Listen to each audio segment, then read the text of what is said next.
Let me now turn to Dr. Bulama Bukarki for your opening statements. Thank you very much. No, thank you very much, Professor, and your team.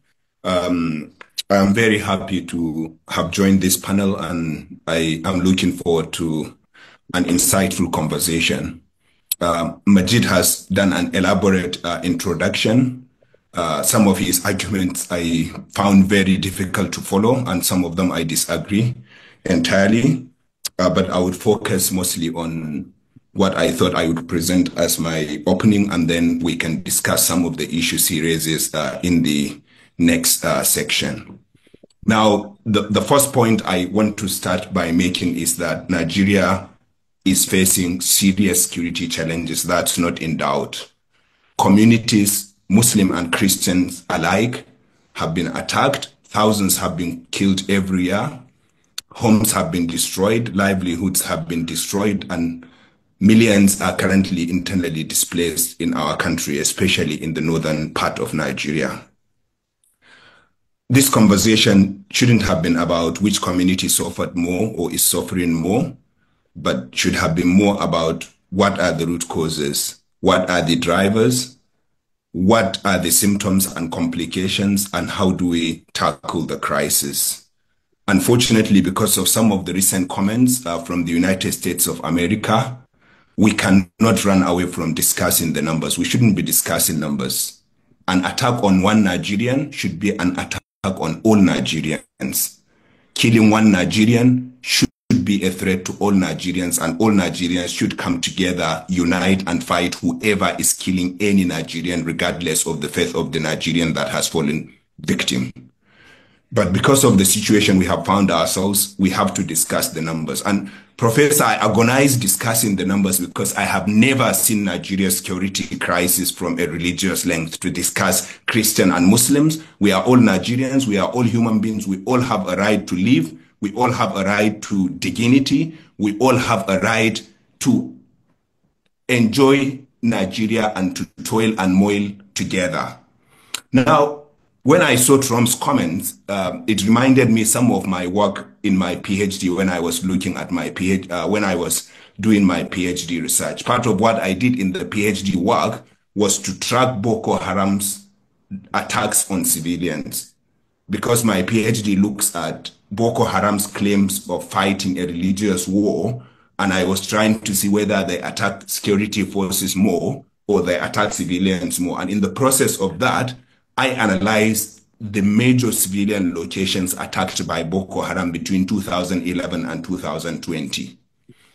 And after intensive analysis of the Nigerian security tracker data, which is compiled by the Council on Foreign Relations, I found, for example, I tracked attacks on churches, I tracked attacks on mosques, on markets, on bus garages and others. I wouldn't go into each of them.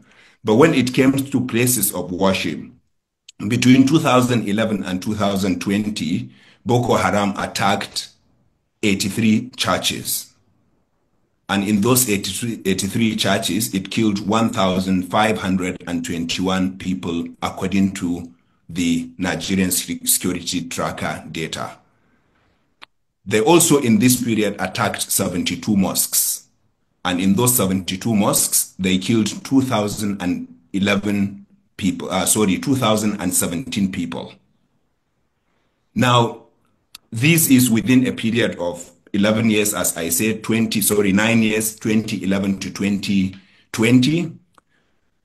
Now, the Nigerian security tracker data may not have captured all attacks by Boko Haram, but it is a very good data that is representative anywhere you may find it. And that was my argument in the PhD work.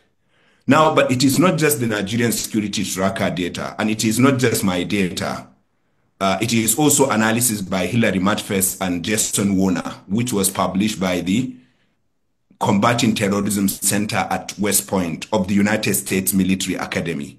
They were interns at the United States Military Academy at the Combating Terrorism Center, and they analyzed 283 attacks by Boko Haram, suicide attacks by Boko Haram, between 2014 and 2017. And they found that of the 283 and 38 suicide bombings by Boko Haram, 15.55% were on mosques. 15.55% were on mosques, or they call them Muslim religious targets, while 5.04% were on Christian religious targets. 15.55 on Muslim religious targets, while 5.04% were on Christian religious targets. And there are other researches by the French, for example. These are interns in the United States, but there was another research published by IFRA, which is based in the University of Ibadan, and they use the Nigerian Data Watch or Security Watch. I can find you the correct data, and all of these are online. They are publicly available online. 3 French authors, I can give you the names if you like, analyzed Boko Haram's attacks between 2009 and 2012, and they found that for every Christian killed by Boko Haram, at least 2 Muslims have been killed. Now, I hate reciting these figures in this way because I never looked at crisis in terms of people's faith. I look at it as all of us as humans, as Nigerians who have a right to live and with dignity and with freedom. Now, no one who is claiming Christian genocide, either by Boko Haram or by other groups, can point you to a credible data that is publicly available, that is verifiable, who can give you one data point that shows that Christians suffered more than Muslims in the Boko Haram crisis. Of course, we may have all reviewed the BBC data recently. They looked at the claims that were being made of the 100 Christians killed, I think, over the last 5 years, and 100,000 Christians and 60,000 Muslims. Even if you took that, you will say, okay, 60,000 and 100,000. But the BBC tracked it and they found that there was no credible source on which that estimate was based, the data by Inter-Society.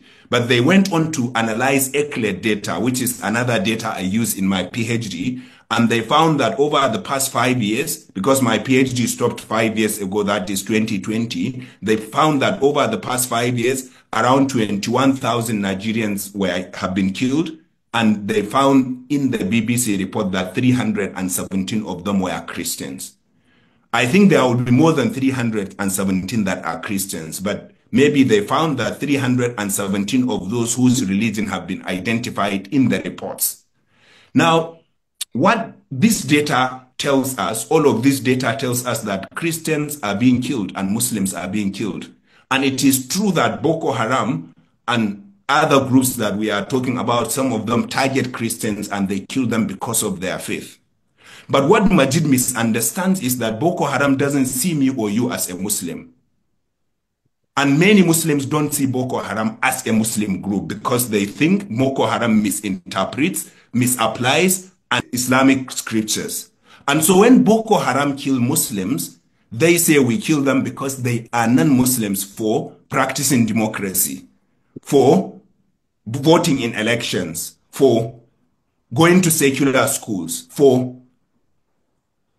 living in a country that has secular laws instead of their interpretation of Islamic law. And so framing it as a Muslim, intra-Muslim violence, when the group itself doesn't see the Muslims they kill as Muslims, I think is mistaken.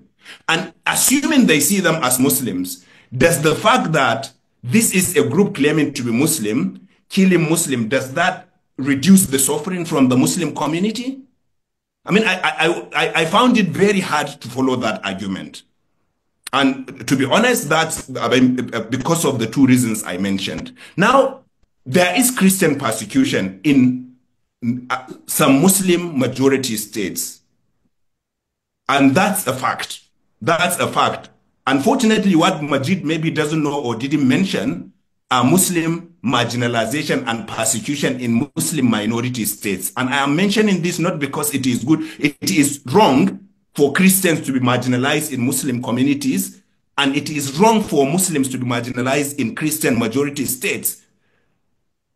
Maybe some of you from the South know better than I do the fate of the Igbo minority Muslims, the minority Igbo Muslims. How are they being treated in the Igbo communities? How are Muslims treated in Muslim minority states, even in northern Nigeria like Plateau and Benue states?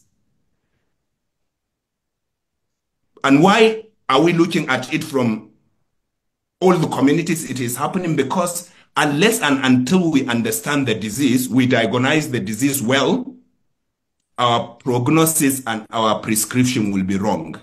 And if our prognosis and prescriptions are wrong, the medicine we will prescribe will only end up hurting the body, helping the disease rather than healing the sick. And so we are facing a very serious security challenge. Muslims are being killed. Christians are being killed. Christians are being targeted in some communities for being Christians. Muslims are being targeted for being Muslims, for their interpretation of their faith in the way they did. But then what are the root causes? Why have these groups proven to be resilient over the years? Why has the Nigerian government woefully failed to tackle these groups in the way they should be tackled? These are some of the questions I would love to go into. I can see that, Professor, you have unmuted. I think I'll stop here, just pointing that I would love to hear from Majid, for example, specific examples of where Christian citizens of the 12 states that have implemented the Sharia in northern Nigeria are treated less than the Christian citizens of those states. Because the Sharia laws of all the 12 states that you mentioned clearly say no Sharia court has jurisdiction over a Christian. And the argument Muslims make in northern Nigeria is that these are courts we want established to adjudicate our disputes. And all the Sharia courts of the state say if there is a dispute between a Muslim and a Christian, that should go to a conventional court, unless and until where the Christian himself or herself chooses to submit to the jurisdiction of the Sharia court. And I can tell you, go to Kano, you will see records of Igbo traders who are Christians going to Sharia court to submit their cases to the Sharia courts because they are conducted in local languages, not in English language like high courts, because there are less technicalities, and in many of them you don't need lawyers to adjudicate your dispute. And I think maybe we need to get better informed about some of these issues before we start making claims about them. But I would love to be corrected with specific examples of favors to Muslims, citizens of those states that are not accorded to Christian citizens of that state because of the Sharia court or Sharia laws that were introduced. I'll stop here, Professor, as I said, but there are, I am sure, many issues to come up that we can have conversations on. Thank you very much.